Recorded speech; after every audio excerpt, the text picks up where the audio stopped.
lauke lyja, tai savo augintinius gavau visus uždengti plėvele, kad nesulytų, nesušaltų po to, nesusirgtų.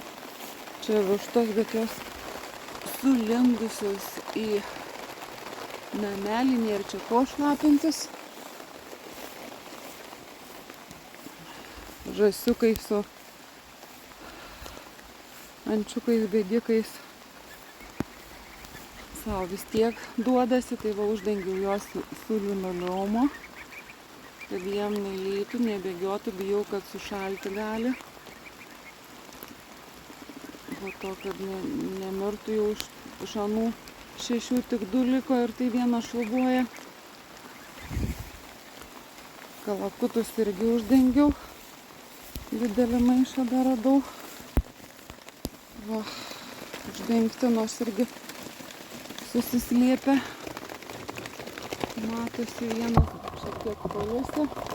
Grūdų yra, vandens yra. Taip, kad šiandien dieną galės išbūti ir šiek tiek į lauką išeiti, ne vien viduj sėdėti. O aš einu prie dėsėlių, kurie šiemet labai gerai užderėjo. Kalakutai